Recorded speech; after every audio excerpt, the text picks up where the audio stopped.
Welcome. Well, we're back with another episode of our multifamily podcast. Thank you so much for tuning in. We have a very special guest here today, none other than my main man, Luis. How you doing, man? Good. How you doing, Joshua? Thank you for having me, man. Yes, My pleasure. Thank you for coming. Thank you. Super excited today. Luis is a multifamily broker with Colliers Group. They are based out of Tampa, Florida. And so I can't wait to have a great episode, man. Looking forward to getting into some deep stuff today. Likewise, my friend. Appreciate it. Awesome, man. So why don't you start by telling us a little bit about yourself? What's your story? Who's Luis Baez? Well, that's a good question. You know, it's like when you ask yourself, like, who am I? It's like it is three simple words, a little question mark at the end, but it's a very deep question, right? Yeah. So me, I mean, I'm basically, I grew up in Tampa, and I was always, you know, when I was growing up, I was always into science, so I always had that kind of curiosity, kind of personality, which has helped me in this business and just in sales overall. Yeah. Just to ask questions and get to know an individual better. But I grew up in Tampa. I was never really interested in real estate at all. Again, I thought I was going to be going into science or environmental scientist or something like that, even going through college. Yeah.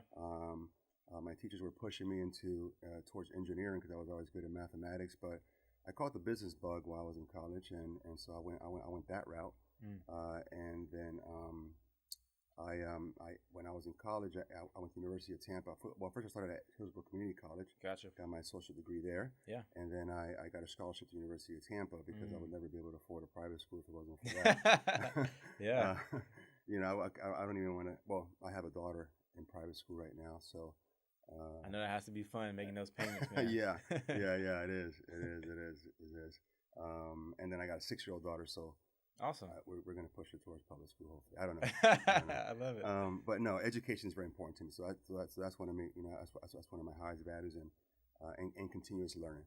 You know, I've always felt and told myself that.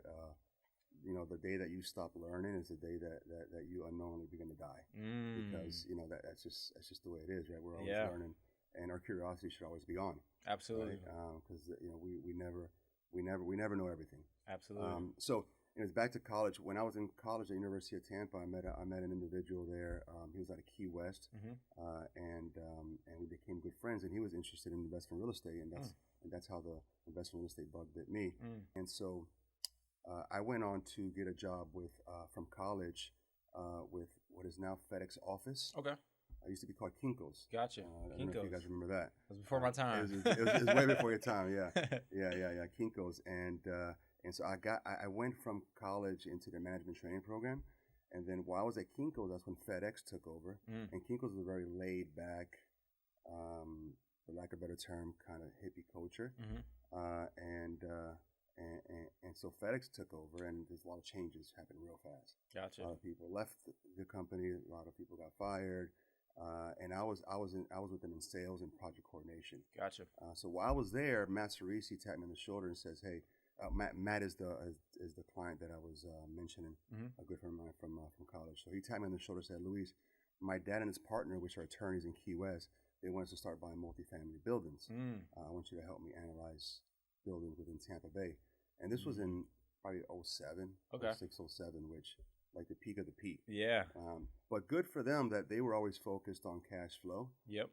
And they were looking for what seemed an unrealistic cash on cash return, 15 to 20%. So we were looking at very kind of class C, maybe going towards class D type properties. Yeah. So we analyzed a lot of properties, as you can imagine. Didn't buy a lot of them either. So we ended up buying a couple of them. Which were in the Plant City area. Okay. So for me, in 08, 09, I decided to take my shot at brokerage. And the reason, you know, this is part of my why, is because I've always wanted to be I wanted to be an investor, but I didn't have the cash, and I wasn't going to go to medical school or law school and you know to make that disposable income in my career. So I started looking. I started to do brokerage. I said, well, these guys seem like they make a lot of money. Now, keep in mind. Back then, I was totally ignorant that the market was collapsing. Right, really fast. Which, looking back in hindsight, is a good thing. Yep. Right. Because if not, I probably would have maybe not even been here today doing this podcast with you because I would have never gotten to brokerage, right? Oh, man. I never would have met you, and Yeah. We've had lots of conversations, and I love having a conversation with you and getting your take on the market as well. So I decided to go into brokerage to learn the business first of all, and specifically multifamily, right? Yep. Why not earn while you learn? And then number two, make that kind of money where I'd be able to eventually invest. Absolutely. Right. And then at that point, I realized that I'd someday be able to invest with clients as well. Yeah. Right. So I went into brokerage, or started going that direction. I researched Marcus and Millichap, right? Yep. They seem to be the one to go to, the train, for investments, real estate sales. Didn't get in, right? So I reached out, they never called me back. One thing I did not do is show up at the doorstep, right? So I just said, let me just join a local brokerage company. So I joined a couple of local brokerage companies, which did not pan out, right? Because the training wasn't there, the mentoring wasn't there. Right. And then right when I was about to say, you know what, I'm done with this, I was driving across Courtney Campbell Causeway, and that's Marcus and Millichap was located right in the Rocky Point area in Tampa. Yep. Beautiful area. Yeah, beautiful area. And I said, you know what, I'm gonna go in here and see what they can do for me. Yeah. So I went in. I met the local manager there. He came out, met with me, and he told me that right now we're just not hiring, which was a shocker to me because those guys hired all the time. All the time. And then a few things happened within the company that maybe that's why he didn't hire me. Yeah. He left the company and started like his own. He left management, started his own brokerage group within the company. Maybe that was the reason. I'm not sure. But I joined another local firm, just again focused on multifamily because that's what I wanted to do. So I stayed with them for about a year, and then the opportunity opened up with Casey Babb, which is now my partner. Yep. And he mentored me into the multifamily brokerage business through Marcus and Millichap. Yep. And then from there, we eventually ended up at Colliers. And I can get into that story as well. But no, man, I've been long-winded, so no worries. I love it. Yeah. What a great story. I feel like a lot of the viewers get a great insight on just what it takes on that journey to becoming a successful multifamily broker. So that was awesome. And I know you mentioned a few key things. I know you talked about Plant City. It's kind of where you were kind of like initiating and kind of getting those first grounds and some of the investors you were working with. Right. That's actually where me and Luis met, was Plant City. We were looking at a building or two. That's and right. Me and Luis built a relationship from there. That was, I believe, 2021, I believe. Yeah, that's right. That's right. And that's actually where me and you met, which is so cool just to think about, like, you had a huge stomping ground there with some of your investors. Right. Another thing you mentioned, too, that I really thought was so cool was, during the process of you trying to find the right brokerage, you know what I mean? You kind of experiment with a few guys. You want to start at Marcus and Millichap, and then you end up meeting Casey and whatnot. I feel like there's this common misperception as far as brokers. And if you could just elaborate, what do you think it takes to be a successful broker? How do you guys, deal? What's the best way to connect and build your pipeline? You know what I mean? Talk a little bit about those things that people may not have insight on. Right. Well, first of all, it's a lot of hard work going into it. Because, I feel one thing I learned at Marcus and Millichap, I give Marcus and Millichap a lot of credit for who I am today because they had a great training program, and we made a lot of money together. And if it wasn't for them, I wouldn't be, what I know today. Yeah. And who I am today in the brokerage world. But they always emphasize you got to specialize in a specific product type. You got to specialize because there's enough nuances in each product type. You're going to disservice your client if you don't specialize. So that's number one. Right. Whatever. If you're in brokerage, whatever you go into, you got to specialize. Investment sales, obviously there's more the major food groups, multifamily, office, retail, right, hotels, and then in leasing, of course, as well. Office or retail leasing, and whatever else there is in the leasing world. But specialize in one product type. And then when you specialize, you got to get in there and get to know. You got to specialize in a geographical area, right, and a certain number of units. I started in a 10 to 150 unit space. Okay. Right. Yep. That was my target. And so there's a lot of research that comes into it. There's a lot of resources as well for you to find out who these buildings in that marketplace, and then do research into who the owners are. So there's a lot of field work, database in every single building. Yep. And there's a lot of behind the screen finding who the owners are and finding contact information. And so that's where I see a lot of pressure coming towards the individual who decides to take the brokerage route. Right. And if they join the right firm, they're going to tell them what to do, right? And to do it right. So there's pressure in that you're working for free, pretty much, right? Commission based, yep. Right, where you're commission based, but in the beginning, if you're going to do it right, you got to put that you got to front load that work. Yeah. And then there's pressure from your family and friends. They're looking at you and they're saying, "What are you doing? Get a real job." Yeah. Right. Yeah. But what a lot of agents, because we mentor a lot of agents that have left us too, right? And what I've learned is instant gratification is what people are looking for, right? And instant gratification, in any business that you start, you're going to go in there and you're going to work your butt off, absolutely, and not make any money, and then the fruit comes later, right? Absolutely. And I've always felt that if you have that perseverance and that persistence, that stay power, that's a competitive advantage all by itself, right? Because most individuals are not going to do that. So persistence is one thing, right? Perseverance, right? Another, I always go back to Marcus and Milchat because all of the agents that were surrounding me, right? You surround yourself with people who are doing what you want to do, and you see that it's possible. Yeah. So I knew that they all started doing the same thing I'm doing, so that also thrusted me forward to keep on doing what I'm doing, right? Making no money. So perseverance, surround yourself around people who are doing what you want to do eventually. Yeah. It's going to make you successful. And then once you get everything set, like your database, you got your contacts, then you just got to go out there and take action. I love it. Right? It's that simple, man. Taking action. It's that simple. Knowledge is necessary, but I really think that knowledge is secondary to taking action. I 100% agree. I couldn't have said it better, man. Yeah. So many people over underwrite, over analyze, you know what I mean? Instead of just taking action and going out there and trying to secure a deal, trying to secure an investor. I totally agree. On that same token, I know you mentioned a lot about perseverance. I know that had a big role in your story, being in Tampa and kind of coming up in the broker world. If you could, man, I think this is a really cool time for you to share. If you have any deal that really stuck out to you, like what's your favorite deal? Maybe one that almost didn't make the finish line and you had to do something really cool, or just one that has a cool story. Is there a deal that sticks out to you that may be your favorite or just most interesting or most memorable? Yeah, I mean, there's lots of them because they're all unique and different, right? Yeah. And a lot of them you really don't think that they're going to make it to the finish line. But I think the most memorable deal would have to be my first deal. Yeah. Okay, tell us about it. Yeah. That was so I got the Mark. Let's call him M&M, right? Yeah. So someone stumbled with Marcus and Milchat, M&M, and they, again, they have great training, and every morning they had a Monday morning meeting. Okay. And the agents would present their deals, right, that they just listed. So an agent presents a deal, and it's perfect for a client that I'm working with. Okay.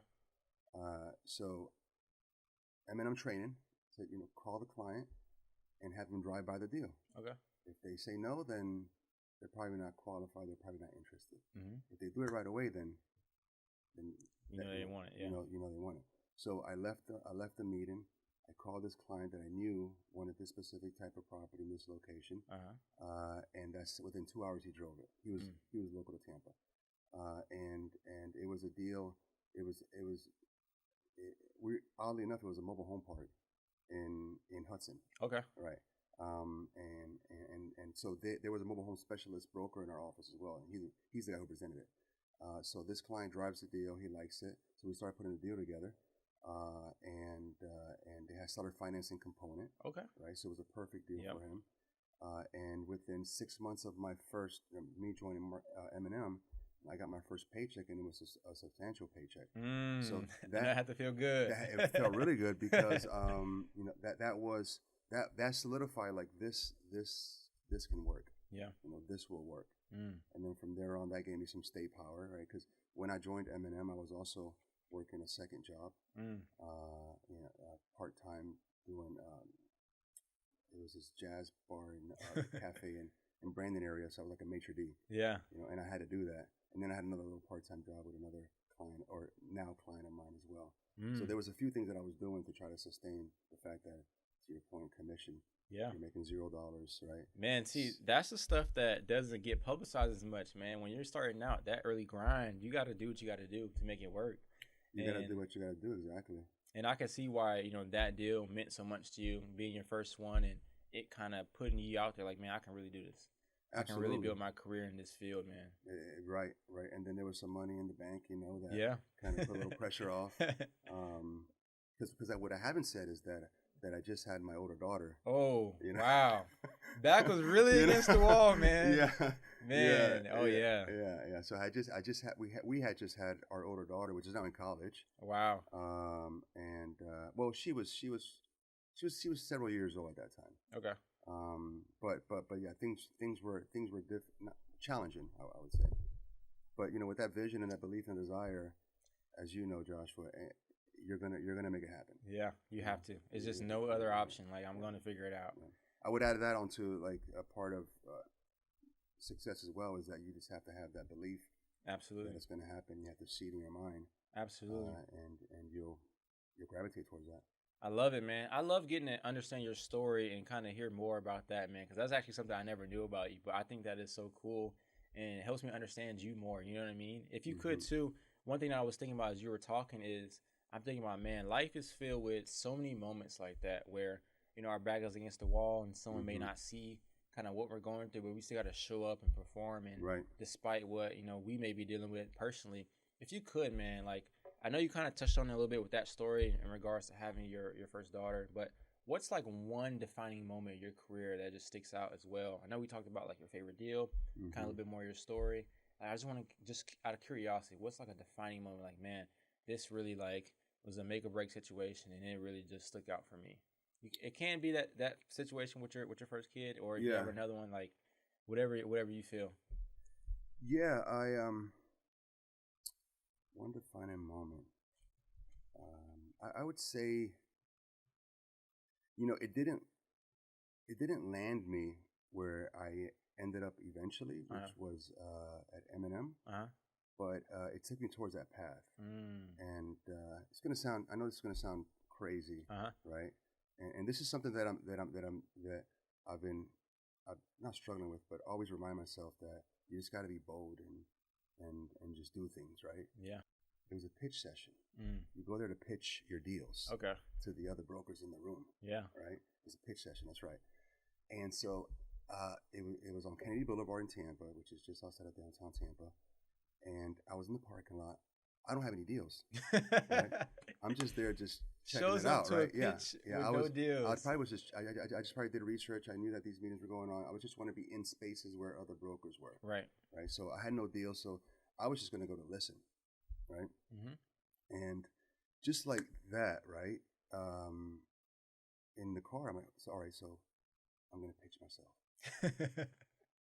I love it. Right? Yeah, it was crazy. It was wild. I'm going to pitch myself. So yeah, I remember doing either in college or somewhere where you do an impromptu speech. You just kind of write out a few like topics you want to talk about. Yeah. So I did in the car, and it's kind of a few bullet points. So I went inside, and I'm not going to say that I was this uber confident individual. Right. And I was like, I want to go first. Obviously I was like talking myself out of it, like we all do, right? Yeah, absolutely. I hope we all do that, because I know I do that. We all do. It makes me feel good when I think about that. That's why I love reading about other people's stories too. Yeah. It's because you realize that you're not alone. Absolutely. Like all this fear and all this kind of lack of confidence and this kind of what do you call it? I can't think of the word, but I'll think of it later. Anyway, so I was talking myself out of it as I'm sitting there listening to these people pitch. And obviously, I'm not listening to them, so I don't know anything they're saying, because I'm like going through my head of what I'm going to say and when I'm going to say it. So finally, I went up there and I pitched myself. I just told everybody, hey, look, I don't have, first of all, this is going to sound crazy and might sound outrageous, but I don't have a deal to pitch, but I have myself to pitch, and this is what I have to offer. And I was looking for a mentor.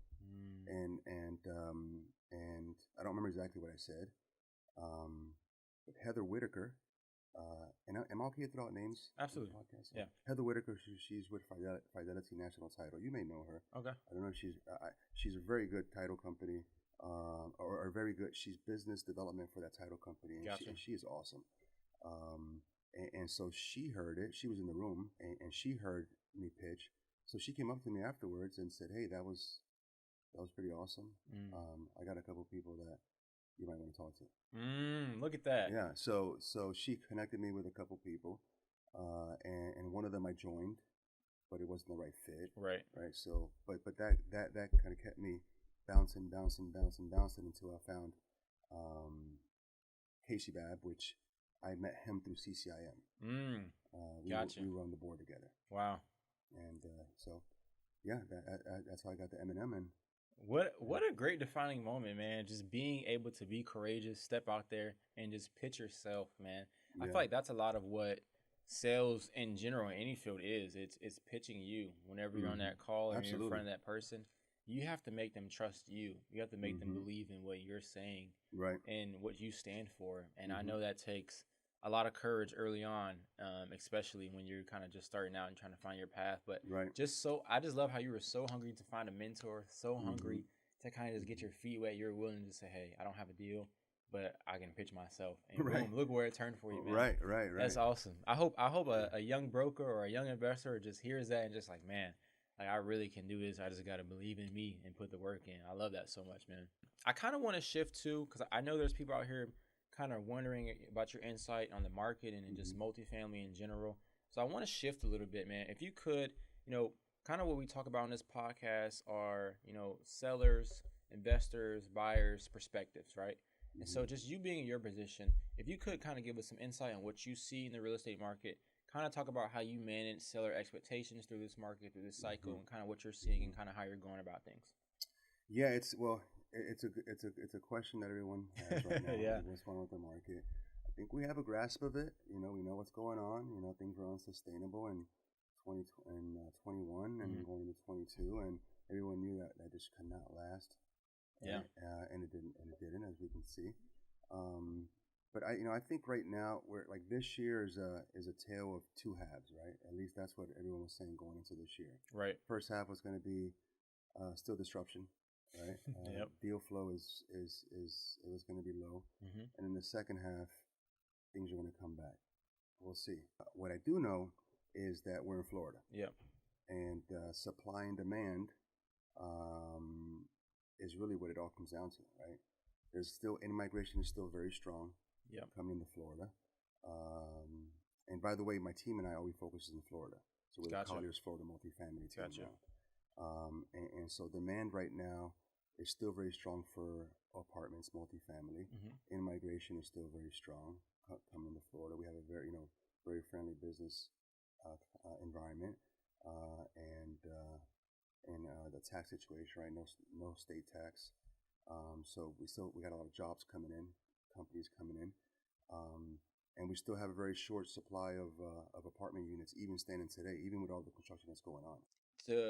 The trajectory of where Florida is going, and with just so many people moving here, obviously we all know this is something we talk about off camera, is the shortage of affordable housing and just apartments and homes. Yes. Florida is very under, I would say, developed in those metrics. You know what I mean? And we're looking for more apartment buildings, more homes, more build to rent. All these type of things to come in to kind of help out. With shaping the trajectory of where Florida is going, specifically or in Orlando or Tampa and whatnot. So I think those are all really cool things, man. And it makes me think about, how I read this in a book one time, and I know a lot of people don't like this guy, but Grant Cardone, he talked about how, if you want to be a serious investor, you have to buy in every cycle.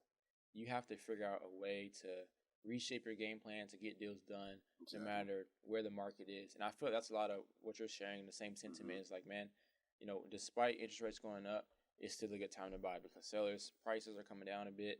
You know what I mean? You can adjust your game plan on how you want to exit and transition and maneuver in the industry. And so I really love all that content. I feel like that really encourages people watching and helps them have a better understanding of how they can maneuver and kind of accomplish their goals and whatnot. Right.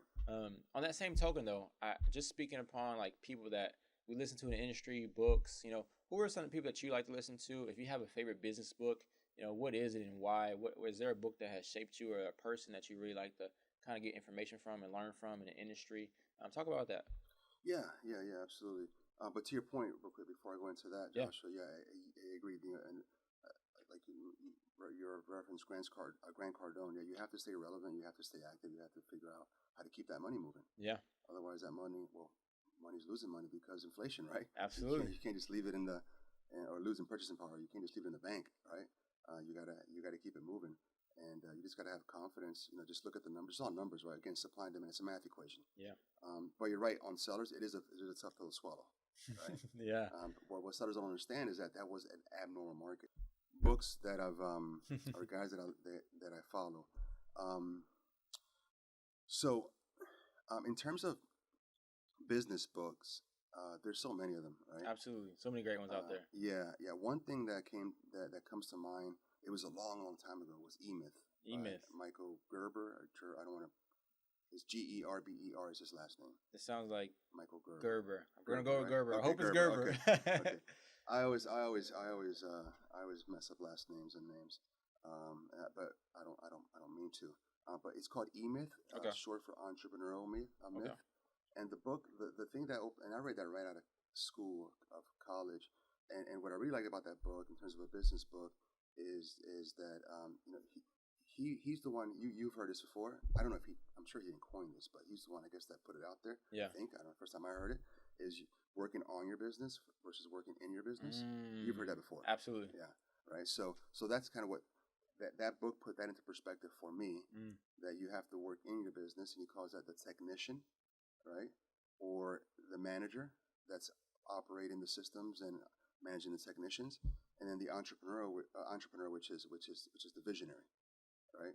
So he's saying that most individuals start small businesses and they're technicians, but they're not managers and they're not entrepreneurs, right? Wow. Even though you hear about the entrepreneurs a lot, right? That's all you hear about. But even if you are a visionary, you still need that manager. Yes. And you still need that technician. Absolutely. Because your job at that point is to work. When you can get to that point, you scale, right? And absolutely. Your job at that point is to work on the business and not in the business. And that book resonated with me because going back to my days at Kinko's, when I was at Kinko's, all the managers were technicians. Okay. They were the folks running the machines, the copy machines, the binders. They were technicians. And I worked at the store in Del Mabry and Kennedy in Tampa, which was one of the biggest stores in the country. Yeah. And I've always had decent temperance. Is that the right word? Like patient. Yeah. So they would always send me to I was a project coordinator and I did outside sales. Yeah. But when I was in the store, everything was so chaotic that we would have a lot of angry customers. So at some point, I don't remember when, but they figured out that I have a mild temper and I'm patient. So they would send me to the counter whenever there was chaos happening with a customer because their job wasn't done on time. Because and the managers would send me.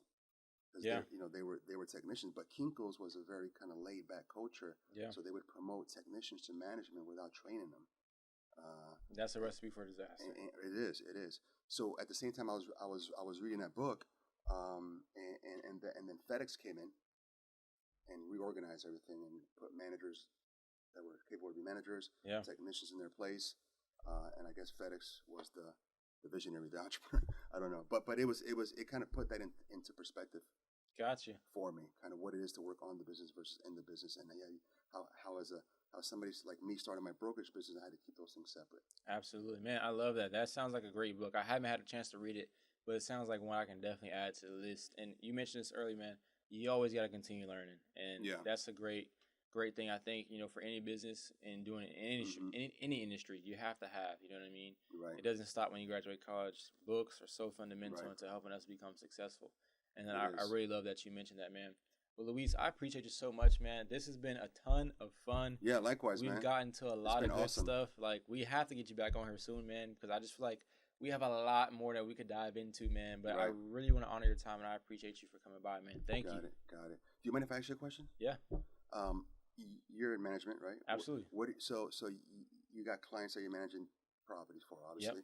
Yep. What are you doing to kind of help them navigate through this current market in terms of their bottom line, giving them ideas of how to either reduce expenses, increase income, just from a management perspective, and because one thing that I'm striving for is to is to educate clients, if they're open to listen, on how to preserve their value. Right. So are you guys doing anything? For us, that's a great question. For us, a lot of what it is two things. One, I think it's sitting down like, hey, man, what are your goals? Like, what do you want to accomplish at this property? With this purchase, what are you seeking to do? Okay, now I understand your goal.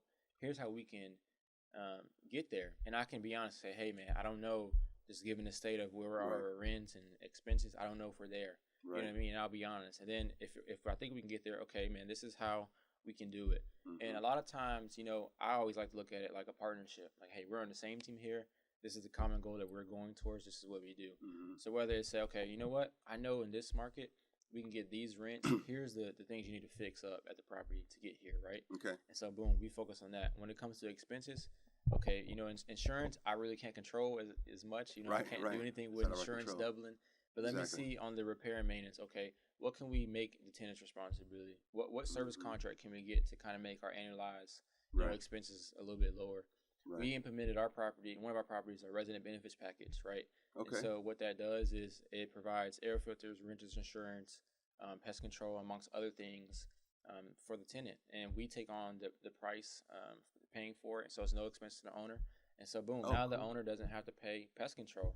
Now the owner has reduced expenses when it comes to AC maintenance because we're delivering the filters and making the tenants, change them, the residents change them once they get them. So little things like that, man. We try to be proactive and thinking outside the box and becoming creative, because at the end of the day, we want to help them achieve their goals. If they're successful, we're successful, and we continue to have a happy relationship going forward. You know what I mean? So that's fabulous. Those are some of the things that we try to look at, just to think outside the box and try to be proactive and helpful.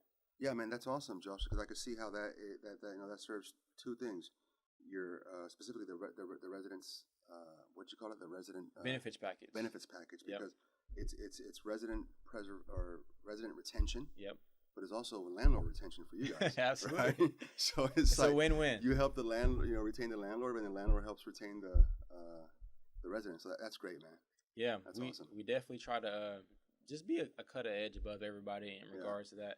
The residents love it because a part of it is if I pay my rent on time, I get a notification that my on-time payment was reported to the credit bureau. So boom, my rent jumps up a little bit after 6 months. It's just it's a win-win for all, and everyone's happy and feels good about it. So it's something that we love that we're able to provide for our landlords and for our residents. Cool, man. Yeah, man. Well, thank you, Joshua. You guys are doing great things here. I love it, man. Appreciate it, bro. Man. Appreciate awesome, you. Man. Thank you for having me. No, likewise, man. It's been a pleasure. This podcast was produced by Atrium Management Company. Thanks for tuning in, and don't forget to like and subscribe.